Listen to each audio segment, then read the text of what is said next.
Hello students, welcome to class 12 economics class. Hope you all are doing well. So this is video number 13 and chapter number 12 chapter number 2.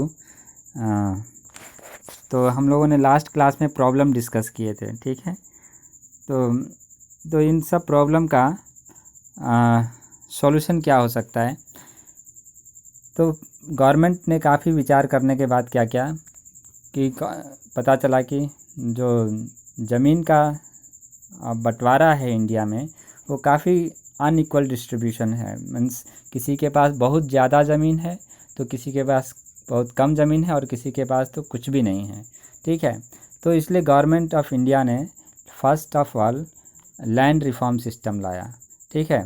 देखिए, land reform system लाने के पीछे जो objective था government का, वो ये देखिए डायग्राम देखिए, इसमें मैंने प्रेजेंट करने का कोशिश किया है। देखिए 1 सेकेंड, यहाँ देखिए। तो पहले तो अनइक्वल डिस्ट्रीब्यूशन ऑफ जो लैंड था, unequal distribution of land means वही जो मैंने बताया कि लैंड जो है किसी के पास बहुत ज़्यादा लैंड है। ऐसे जो ब्रिटिश गवर्नमेंट थी उन्होंने ज़मींदारी सिस्टम, महलवारी सिस्टम और रैयतवारी सिस्टम शुरू किया था। तो ज़मींदारी सिस्टम के अंदर क्या होता था कि एक एक ज़मींदार तो ऐसे थे कि उनके अंदर जो है कई गांव जितने ज़मीन जो है आ जाते थे, ठीक है। तो और ये जो क्या करते थे, ज़मींदार जो होते थे वो इंटरमीडियरीज होते थे किसान और गवर्नमेंट के बीच में अंग्रेज़ों के समय, ठीक है। तो ये प्रथा जो है अंग्रेज़ों के जाने के बाद भी चलती रही थी और अभी भी है, अभी भी आप लोग देख सकते हैं, ठीक है। लेकिन पहले जितना नहीं है। तो जो इंटरमीडियरीज था, इंटरमीडियरीज यहाँ पे ज़मींदार ही हैं, ठीक है, इनको एबोलिश किया गया, इनको हटाया जाना था, ठीक है। इसीलिए लैंड रिफॉर्म सिस्टम की ज़रूरत थी। दूसरा क्या था, टेनांसी रिफॉर्म। टेनांसी रिफॉर्म जो है इस मामले में जो जब देश की आज़ादी के लिए लड़ाई हो रही थी तो उसी समय ये आवाज़ उठी थी कि लैंड टू द टीलर, है ना, कि जो ज़मीन जो किसकी होगी, जो खेत जोतेगा उसकी ज़मीन होगी, ठीक है। तो इस तरह का रिफॉर्म लाया गया। फिर लैंड कंसोलिडेशन, जैसे जो प्रॉब्लम में हम लोगों ने देखा था कि ज़मीन जो है क्या है, छोटे छोटे भागों में है, एक ही आदमी की ज़मीन जो है कई जगह छोटे छोटे टुकड़ों में है, ठीक है। तो इसको भी जो है लैंड रिफॉर्म सिस्टम करके क्या करना था कि उस आदमी को टोटल ज़मीन उसकी जितनी होती है उसको कहीं एक जगह दे देना था, ठीक है। फिर क्या था, अब लैंड सीलिंग जो है, ये भी लैंड सीलिंग एक्ट लागू करना पड़ा था 1960 में। गवर्नमेंट जो है लैंड सीलिंग एक्ट लाई थी। अब लैंड सीलिंग एक्ट की क्या ज़रूरत थी? लैंड सीलिंग एक्ट की ज़रूरत इसलिए थी कि जब गवर्नमेंट ने लैंड रिफॉर्म सिस्टम लागू किया, इम्प्लीमेंट करना चाहा, तो देखिए सबसे इसमें कंट्रोवर्शियल थिंग देखिए क्या है कि लैंड रिफॉर्म सिस्टम 1950s के करीब में आता है और लैंड सीलिंग एक्ट जो है 1959 और 60 के करीब में एक्ट बनता है ये, ठीक है।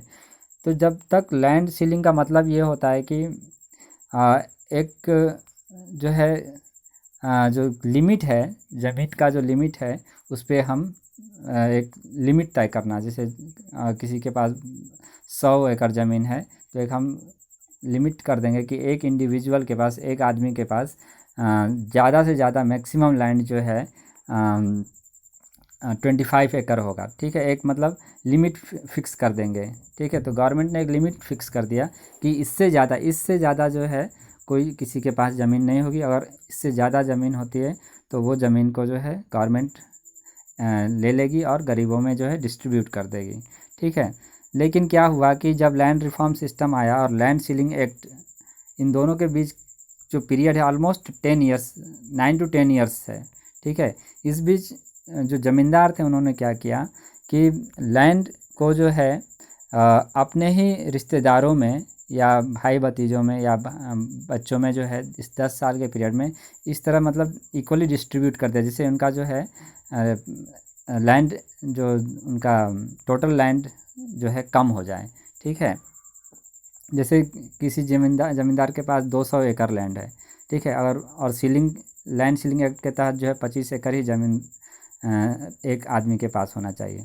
तो क्या क्या उन्होंने कि उनके जो रिश्तेदार होंगे या फिर अपने बेटे जो होंगे, तो उन्हीं में जैसे 4 लोग हैं, मान लीजिए 8 लोग हैं, तो सभी में 25-25 बांट दिए तो 200 एकड़ 25-25 में आ जाएगा, है ना। 25 एकड़ में एक आदमी को मिल जाएगा, उसके ऊपर गवर्नमेंट कुछ नहीं कर सकती है, ठीक है। तो ये लैंड सीलिंग एक्ट को आने में भी काफ़ी देरी हुआ और इस लूप होल का फ़ायदा उन्होंने उठा लिया, ठीक है। नेक्स्ट क्या है, कोऑपरेटिव फार्मिंग को बढ़ावा देना था लैंड रिफॉर्म सिस्टम से। कोऑपरेटिव फार्मिंग मतलब ये है कि जो जैसे किसी गांव के लोग जो है सब मिलकर एक साथ खेती करेंगे। और जनरली कोऑपरेटिव फार्मिंग में क्या होता है, कैश क्रॉप को उगाया जाता है, ठीक है। कैश क्रॉप जैसे कि tea plantation, coffee plantation, rice, wheat और क्या कहते हैं कॉटन, इन सब का पैदावार को, शुगर कैन का पैदावार, है ना। तो इस तरह का फार्मिंग जो लार्ज स्केल में होता है, तो किसान जो है मार्केट में जाएंगे, सीड लेंगे तो थोड़ा सा सीड नहीं लेंगे, बहुत ज़्यादा अमाउंट में सीड एक साथ लेंगे, तो क्या पड़ेगा उनको, रेट जो है कम पड़ेगा। फिर फर्टिलाइज़र खरीदेंगे तो ज़्यादा अमाउंट में फर्टिलाइज़र खरीदेंगे, ठीक है। क्योंकि पूरे गांव के लोग एक ही तरह का जो है कैश क्रॉप उगाने का सोच रहे हैं, है ना। कोऑपरेटिव फार्मिंग करेंगे, सब मिलकर एक क्रॉप को उगाएंगे, ज़्यादा अमाउंट में उगाएंगे, तो इससे क्या होगा, उनका जो इनपुट है, जो लागत है, वो काफ़ी कम होगा, ठीक है। और जो प्रोडक्शन होगा, क्योंकि सभी लोग एक तरह की खेती कर रहे हैं, है ना, तो प्रोडक्शन जो है काफ़ी ज़्यादा होने का चांसेस होता है इसमें। तो ये सब चीज़ को लागू करना था लैंड रिफॉर्म सिस्टम को लाकर, ठीक है। So the next topic is here green revolution. So students, green revolution we will talk in our next video. Till then, enjoy economics class. Thank you.